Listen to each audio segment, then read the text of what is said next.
And we are back. Pokemon White 2 Hardcore Nuzlocke. We're only using fire types. And right here to kick off this episode, we're going to go ahead and secure the Darumaka encounter, adding yet another fire type to the team. I think Darumaka is definitely going to be the ace up our sleeve moving forward, especially when it comes to sweeps and strategies of that nature. Something to keep in mind for these runs is for the Growlithe and our starter, we have the neutral natures, so no plus or minus. However, for the potential Flareon and the Darumaka, we have negative attack natures, which is just crippling as we're really going to be leaning into those physical attack moves throughout the run. So we're going to have to compensate with some EV training and maybe just some really good high rolls. I'm not sure, but I hope that doesn't come back to bite us in the end. On my way to get the Firestone for that Flareon, we run into this single trainer here, and he's got the Drill Burr. The Flame Charge does not take her down, and she holds on with about 3 HP. We're floating at 80 with the Pig, and I can't swap into another Fire type, as they're going to get one shot to the Stab Dig. So this is all on Unova. This is all on the Pig Knight. Can you live a Dig? Do you believe? Because if not, this run is essentially over. Drill Burr comes down with a Stab Super Effective Dig, and we hold on with 6 HP, but wait, there's more. The Sandstorm comes down, and does it leave us? It does. It leaves us with 1 HP. Unova holds the leftovers for reprieve, and Drill Burr clasping the victory in her hands. It slips away at the last moment, and we live to fight another day. For our Lost Lorne Forest encounter, it's only like a 5% chance that you can get a Pansear in a rustling grass, but we finally find her. We chuck the Pokeball and secure yet another team member. All right, it is time to take on Elisa and her electric type Pokemon. We're going to let Flareon take the driver's seat for this fight. The Emolga comes down. Now, Castelia here, the Flareon is not Vaporeon, my favorite, but that special defense is actually really high in this case as well. So we're going to lean into that as the Emolga Volt switches out to the Flaffy. Flaffy takes massive damage from the Fire Fang, and now we're going to pivot to the Dig and see if we can get rid of this electric sheep without getting paralyzed. However, the static does come down, so the berry for reprieve, going to get rid of that, and now Castelia is looking pretty darn good. The Emolga comes back down, and we're going to have to roll the paralysis here, but the Volt Switch actually gets the Flying Chipmunk to safety, meaning the Ace Zebstrika is coming out to play. The Fire Fang does connect and does massive damage to the Zebra, but the Citrus Berry gets her to a much better spot. The Pursuit comes down, outspeeds. Our physical defense isn't as great. We tank that on the top. No problem, though, as the super effective Div does connect with a fadeaway critical, and the Zebra is no more, meaning it is a 1v1 now with the Emolga. We are in crit range. We're at 32 HP, but maybe we can tank this. No problem. It was dead on. If that crit, I think we would have lost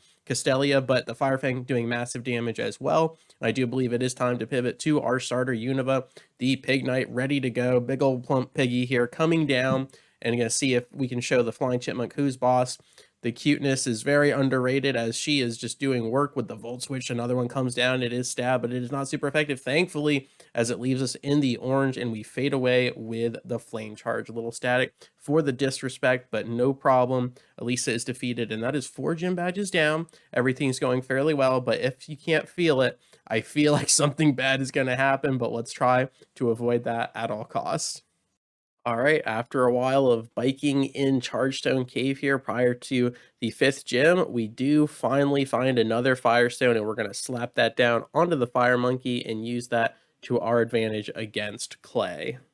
All right, we've cleared out the 5th gym and the trainers therein, and this fight always gives me issues on our normal playthrough, so I am definitely nervous going in with just fire types, as the ground typing is going to be so dangerous. Any critical hits and this junk is over, but let's see if we can outplay Clay here. We're going to lean into Lost Lorne using Yawn, the Fire Monkey opening us up. The Crocodile responds with a Torment. That is not what I expected. I was expecting the super effective Stab Bulldoze, so now we're just going to think about this for a moment, but we are going to be leaning into the Unova Sweep. The Pig Knight comes down, and we have the air balloon equipped that you can get in one of the hotels there. One of the guys gives it to you. So we've got that working for us, and now we're going to lean into the workup here to essentially give ourselves a sword stance so we can be one-shotting or close to one-shotting everything that we need to. We get 2 workups down, we're +2, another torment comes down, and our air balloon is still intact, which is absolutely massive. We're going for the flame charge, and it does one-shot the Croak. So now we are +2 attack, +1 speed, and we are looking pretty good against the last 2 Pokemon that Clay has to send out.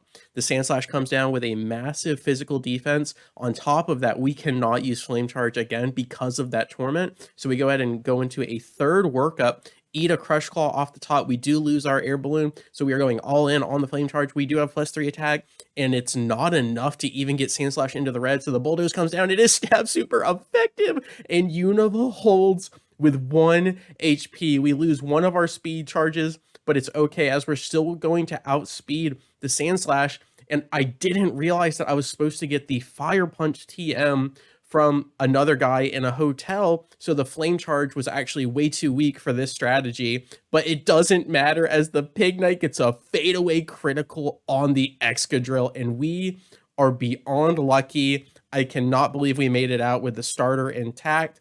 If we run this back because of tragedy, we need to plan better for this fight, but I will take that. Even if we are limping away, we still get the victory, and now we are going to be working our way to the 6th gym against flying types. Let's go.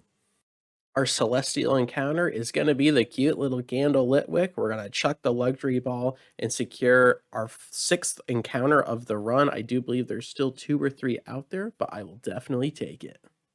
All right, and then for our Relic Castle encounter, it is going to be the prized Volcarona here. Gonna check out the Flareon, and I'm just gonna go ahead and use our Master Ball and secure this ridiculous encounter. We got the Bug Fire typing, and he's gonna be very pivotal for the run moving forward. All right, it is now time to take on Gym Leader Skyla. This is going to be number 6, focusing mainly on flying type Pokemon. Pretty straightforward plan here. I went back and reviewed FlygonHG's run on this, where he only uses fire types as well, and it really does start and end with the Darumaka given that damage. Now, we do have that negative attack nature, but we tank the acrobatics right off the top here. We get the workup in just so we have more damage off the top here. Fire Punch does connect, and it does not kill the Swoobat, which is just baffling. I don't think I maxed out attack EVs on her, and it's literally that difference right there is that 5 HP difference. So if I would have just farmed up on more Pokemon that give you those attack effort values, this would be completely different. However, Skyla does kind of fumble the bag, and she pivots to a Heart Stamp instead of another acrobatic, so we live to fight another day. But the Swanna comes down, and we have the normal gem here to boost return. So this is going to do massive damage against the Swan. And thankfully, she does fall, because if she didn't, Nimbasa was definitely dead. And that just leaves the Skarmory here. And we're just going to pivot into the Flareon and not risk any crit with like an Air Slash or something. Maybe even a crit Steel Wing, who knows. But we're just going to get Castelia in there as she's super fast and is going to be able to deal with the Skarmory no problem. So the Steel Wing does come down. We take that off the top. And he leans into the Lava Plume here, since it does not have a mischance. On top of that, Skarmory special defense isn't great. As she pivots to an Agility, trying to outspeed us. She does manage to get one more Steel Wing off, but the Lava Plume comes down, and that is going to be the death sentence for the Skarmory. We go ahead and defeat Skyla. 6 gym badges down, only 2 to go. Everything's going well, but I'm definitely seeing some cracks in the plans that we keep cooking up. So let's just try to play smarter and be better. All right, so let's go ahead and fast forward to Reversal Mountain, where it's me and Bianca back to back. This is the final battle to get out of this mountain and into Undella Town, where you're going to face off against your rival. And we're going against the Grumpig and the Vibrava. No problem here. Musharna is an absolute beefcake. She's tanking everything. And Castelia is also super tanky on the special defense side of things. So this is actually no problem. We're leaning into the Shadow Balls against the Grumpig. And this is fine. It's just, if you recall, in my Black 2 run, I did end up losing my Gigalith here. I got into a really tough bind and ended up putting it down with my own Surf, as I didn't have Bianca with me. And I don't know what is wrong with this battle. I just cannot seem to clutch it when I need to the most. And as we're going to see here, tragedy is going to occur as it always does. The Drifblim tanking the Shadow Ball. The Musharna is still looking pretty good here. The Earth Power does come down, but it is special, so this shouldn't be too bad. We do tank that fairly well with another Shadow Ball across the board, and Vibrava falls. So Drifblim hanging on with about 40 HP, and the Camera comes down.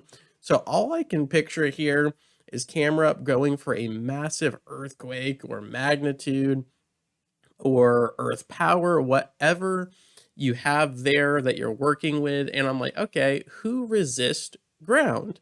Who can tank this? And if you see Relic, the coveted bug here, Relic, the coveted bug, and it's not Vibrava. I'm just blanking on the name here. Larvesta, Lava Ridge, Lava. I can't even remember the name. As the rock slide comes down, it absolutely obliterates the Volcarona. There you go. My brain was trying to seal off the name so I didn't have to say it and deal with the pain. The Volcarona falls to a 4 times rock slide. I pivot in hoping to tank a ground type that would have been stab, and it ends up going for the all in with the rock slide, and we lose one of the most important Pokemon needed for the Elite Four run, and potentially even the 8th gym, which is water type. So right there, I really just want to call the run and reset and fix what has been broken, but I've come so far. We've put so much time into EV training, and I just don't want to go back. So we are going to try to move forward and move past this and avenge the Volcarona. So let's see if we can do that in the next episode. But as far as this one goes, thank you so much for your time. I really do appreciate it. And I will catch you on the flip. Peace.